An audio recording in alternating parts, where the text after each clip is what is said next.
Thank you for the introduction. So good morning, everyone. As was already mentioned, my name is Hareem Khan, and I'm from RMIT University in Australia.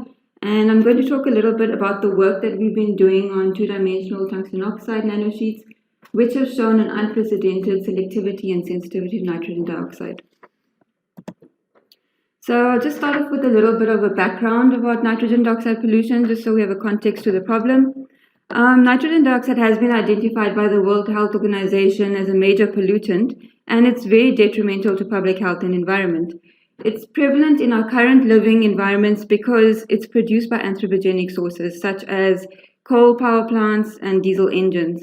And according to the World Health Organization, in 2016, 92% of the world's population were living in areas that were not conforming to the air quality guidelines that have been set by World Health Organization. And this has resulted in at least 7 million deaths every year. So some of the adverse effects that we see to the health include irritation to the respiratory system, difficulty in breathing, and these effects are essentially seen more in asthmatic patients or children or elderly. And some of the effects on the environment include formation of photochemical smog, acid rain, and formation of ozone.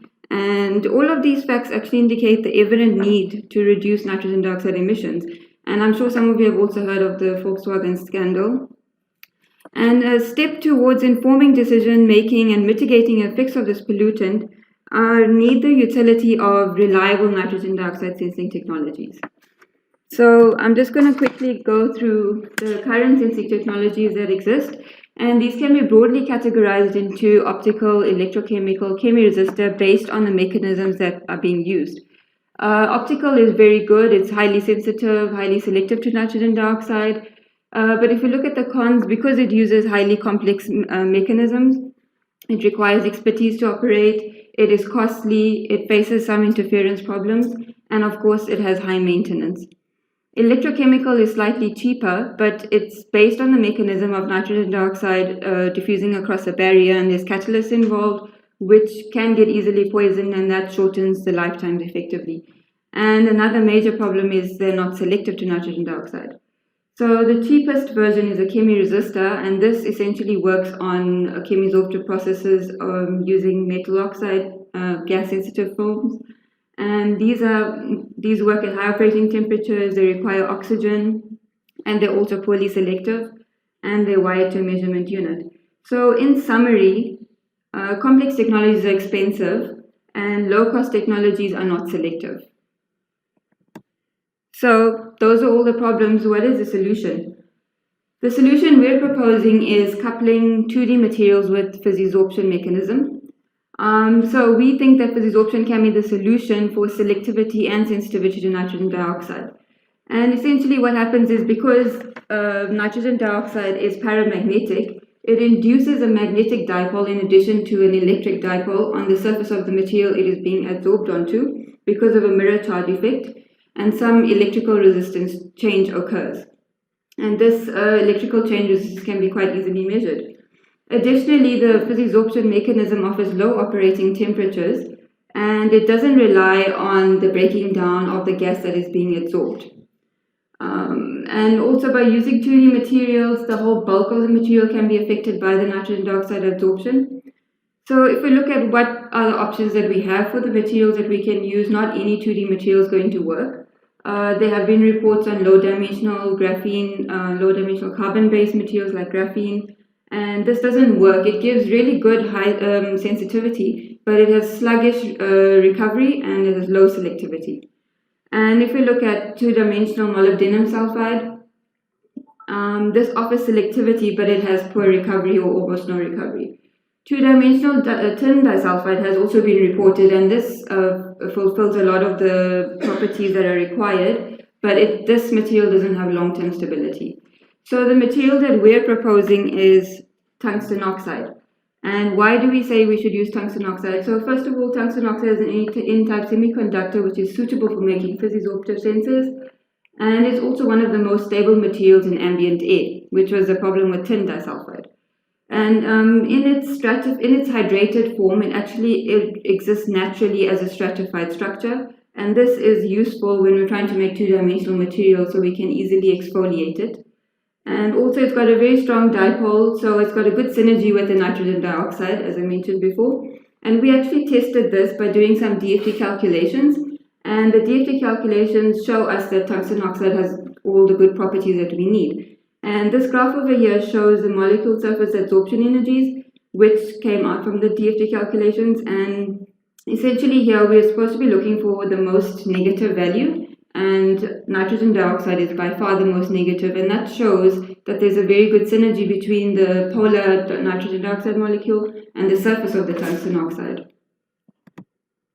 So how did we synthesize these 2D materials? There's a lot of methods out there.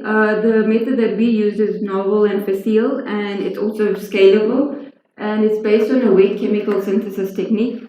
So what we did is we mixed nitric acid with tungsten powder, and then we sonicated it at an elevated temperature, and we eventually got hydrated two-dimensional tungsten oxide sheets. So it's a very simple method. And after that, we took the sediment and annealed it at different temperatures. Annealing is required to stabilize the material because we end up with hydrated form of tungsten oxide, and that's not going to be stable for gas sensing. And then once we had the powders, we redispensed them into ethanol solvent and then use it for the gas sensing characterizations. So this method is a good balance of cost, process time, control of properties, and simplicity. So after we had the material, then the next thing we had to do was, of course, characterize it. So the first characterization here is the TEM, and we can see the images of each of the samples. You can see the large nanosheets, which had lateral dimensions of about 400 to 600 nanometers. And as I said before, we had to anneal to stabilize the material. So we can see a slight change in morphology in the 450 degrees annealed sample due to maybe diffusion. And the next characterization was the AFM. We did this to confirm the two-dimensionality of the materials. So the first sample is unannealed, which was hydrated tungsten oxide. The second one was annealed at 225, which is tungsten oxide, but it was semi-hydrated. So the first two samples gave us, after statistical analysis of the thickness of the sheets, around 4 nanometers. And the one that was annealed at 450 was essentially tungsten oxide, but it was completely dehydrated. So its thickness, average thickness, was around 3 nanometers, which is expected because there's no water between the layers now. So the next characterization we did was the Raman spectroscopy and the XRD. The Raman spectroscopy essentially confirmed that we had hydrated tungsten oxide, or when it's not annealed, because it's got a hydration peak. And this transforms with annealing to tungsten oxide, and those peaks are very clearly matched to tungsten oxide.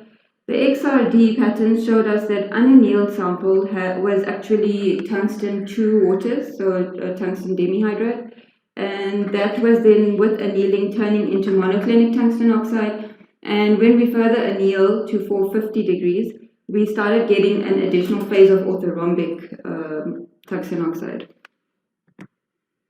So if we look at the gas sensing measurement setup, we had a synthesized nanomaterial, we drop casted it onto an IDE and to a known concentration, of course, and then we put that into a Lenkem gas chamber.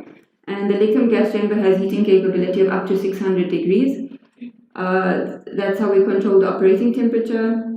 We also had mass flow controllers to control the concentrations of the gas and the mass flow rates, or the flow rate of the gas.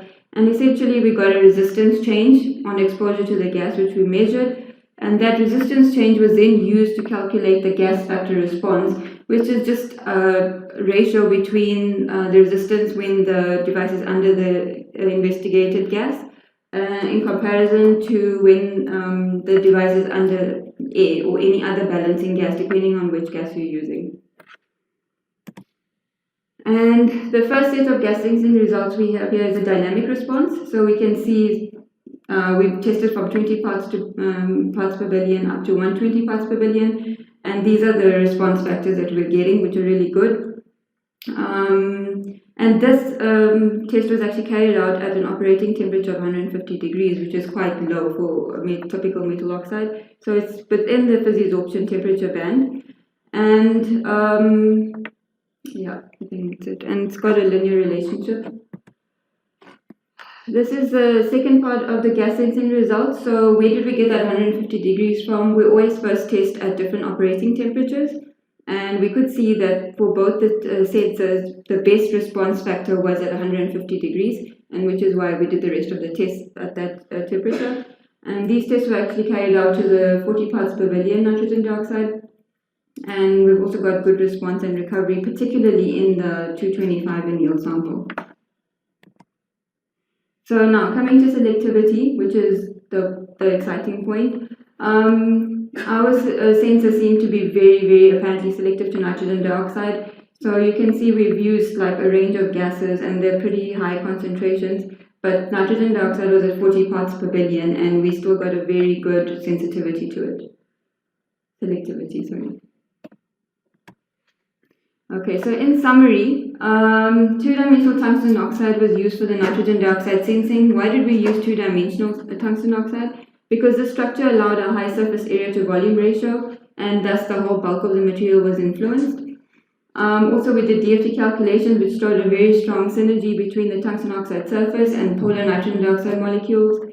After doing the practical measurements, we showed extraordinary selectivity and sensitivity. As I mentioned before, 40 parts per billion gave us a response factor of 30. And the operating temperature was 150 degrees, which is within the physisorption range. So both when nitrogen dioxide absorption mechanism was theoretically and experimentally shown to be dominated by the physisorption with the concurrent charge transfer that occurred at a relatively low operating temperature.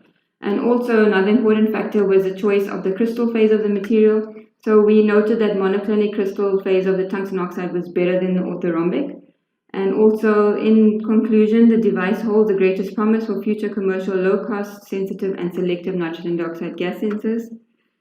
And just a quick acknowledgement to my supervisors, Professors Lee and Kalantar-Zadeh, and Dr. Daeneke and Dr. O. Thank you so much for your attention. And this is my group that I work with at RMIT, and I'm happy to answer any questions you may have.